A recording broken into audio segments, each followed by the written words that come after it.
What's up, everybody? We're back with another leak detection out here in Breakers West, and I have no idea what's going on with this. Let's find out.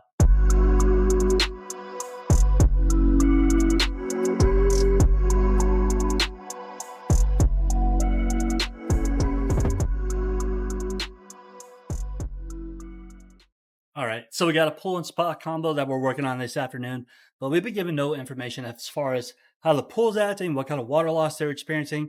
We have no idea what we're looking for. So just like always, we'll treat it like a normal leak detection. We'll start with the dye testing and our hydrophone.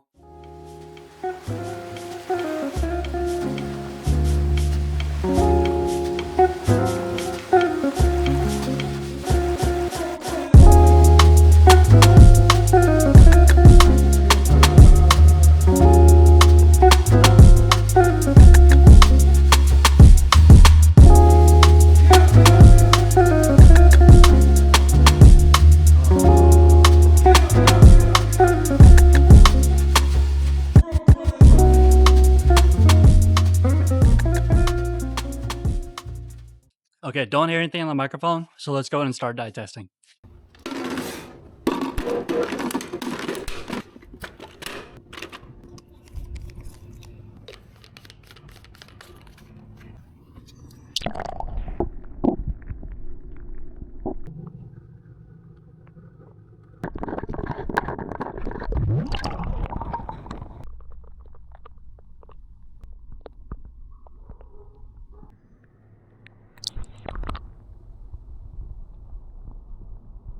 Okay, so we've got absolutely nothing with our hydrophone or with our dye testing. So I'm going to go ahead and plug up all of our plumbing lines, and we'll start with the pressure test.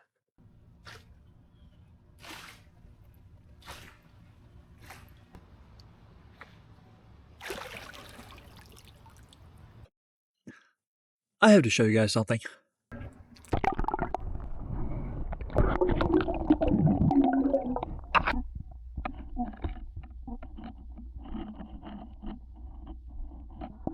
Okay, so just to explain what happened right there, I was getting ready to pressure test our spa and pool. And a lot of times when I'm diving in the pool and spa and I'm getting ready to plug up the main drain and the spa drain, I like to just kind of poke around and scan the surface. And a lot of times I'll take out the lights and go ahead and check the lights while I'm underwater just to see if I see anything on a kind of a first just initial scan before I check anything too thoroughly. I took the drains out. I took a look at the pool drain. I saw absolutely nothing with the pool drain. Somebody has put epoxy in there in the past, but it does not look like it's leaking. You just see water going back and forth in the conduit. But then I did the exact same thing with the spa. And mind you, I did not hear anything at all with my microphone when I listened to the spa. But when I took out the spa light, what you just saw is that they've got a massive leak. And what I'm assuming is their light conduit. You saw that in that video in the back of the light housing. It looks like somebody's also applied both epoxy and then somebody else has put butyl tape in there, and you can see where that butyl tape has failed. So to be able to make sure that it's definitely the light conduit and not damage to the light housing that's leaking, I'm going to have to get in there later and try to take that old butyl tape out and see if I can confirm that it is actually the light conduit. And then I'll have to try to plug that up again with butyl tape myself. If that doesn't hold, then I'm just going to have to tell the homeowner and the pool company that what they'll have to do is take the water, put it in the pool, or a contractor will drain it into the pool. And then what they'll have to do is try to seal the light up with an underwater or marine grade silicone, something like Loctite. That will typically be pretty fail proof in sealing up a light conduit. But I'll check that later. We cannot test the spa drains because the screws for the covers are stripped, and because we just found a massive leak in the light. We're not going to fool with the spa drains. We'll just make sure that the pool company and the homeowner knows that those were not tested. But we are ready now to be able to go ahead and pressure test everything else. So that just shows you sometimes it's nice to go ahead and just give the surface a scan, give the lights a scan, the drains, the concrete, before you really even finish your pressure testing. Because sometimes you will find the problem before you even really check everything super thoroughly. And that gives you a nice peace of mind, because now I know I can just go ahead. I found a really big leak in this spa light. I can go ahead and just pressure test everything that I can in this pool and spa.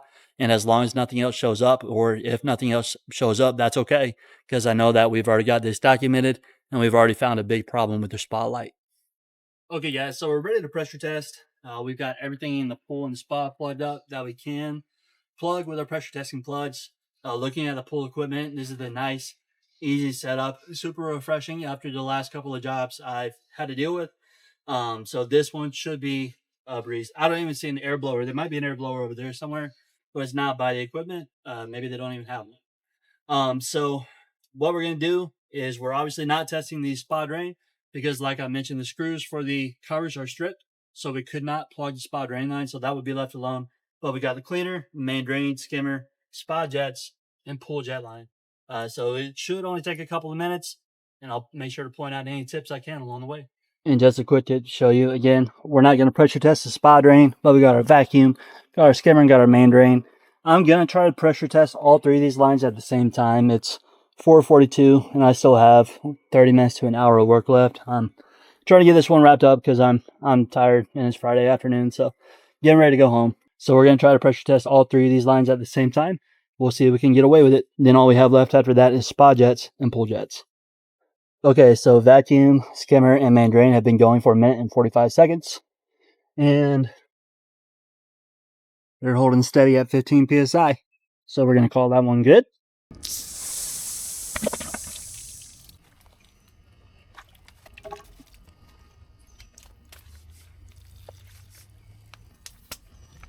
All right, now we got spa jets.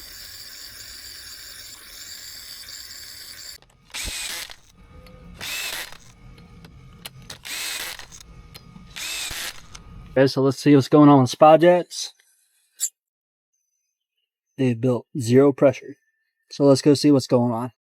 Okay, so this is what I figured it might be.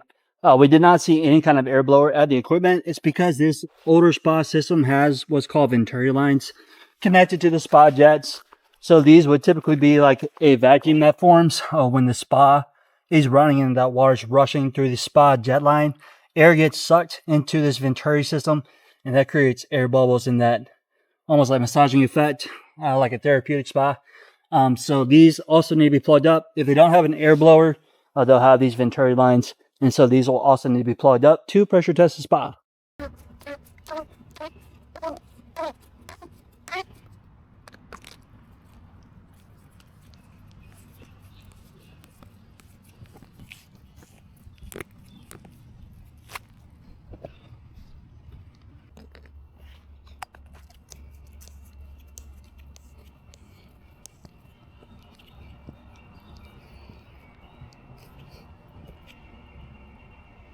Okay, so what you just saw there is the cap for that Venturi line.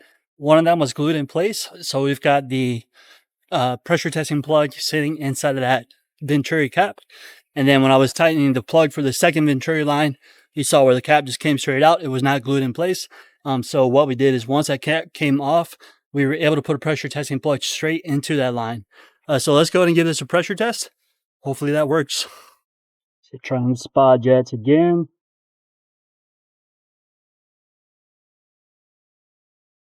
Building pressure. All right, minute 5 on the clock, and spa jets are good, right at 15 psi.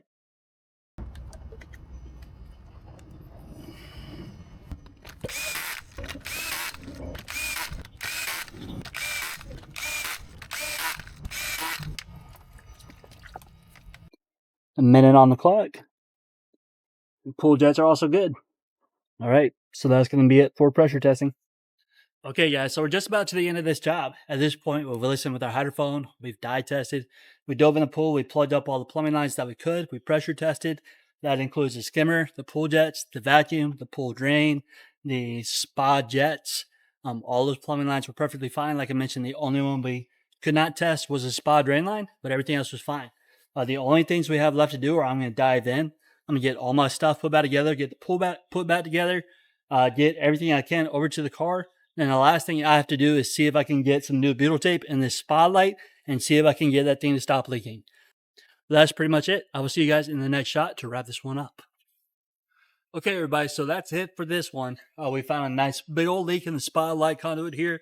I've done my best to try to plug that up with butyl tape. The problem with these small spa lights is that when you're trying to plug them up with any kind of underwater material like butyl tape, or if you're trying to use epoxy, which I do not recommend, especially on lights, But if you're trying to use butyl tape, for example, the problem is that light housing is so small. You're trying to put your hand in the back of that light and you're trying to work this butyl tape into the back of that conduit and wrap it around that electrical wire, and you're trying to jam it in there. But the problem is that light housing is so small that your hand will only fit in there, but you really can't even see past your hand to see what you're doing just because that opening is so small. I mean, it really blocks your entire line of sight. So you're really trying to just jam it in there with your hand. You take your hand out, you take a look and see how well you've got it packed. And you get a little screwdriver and you try to jam it in there even more. So you do the best you can. But if that butyl tape fails, what I'll tell the pool service company is that they're just going to have somebody drain the spot into the pool. And then they're just going to have to use a material like Loctite, which is a marine-based silicone, essentially. And that typically works much better than something like butyl tape. Butyl tape works pretty well, but Loctite typically works even better. But that should be it. We didn't find anything else besides the conduit. All their plumbing lines held pressure just fine. Obviously, we did not test the drain, but spa jets, pool jets, vacuum, pool drain, and skimmer all held pressure just fine, and we didn't see anything else with the structure. So I think we can be confident in telling them that this light conduit is going to be the problem. So that should be it for this one, guys. I hope you like this one. Just like always, hopefully you learned something new. If you want to see more content like this, do me a big favor. I'm trying to get those subscribers up. So go ahead and smash the subscribe button, and I'll see you in the next video. Peace.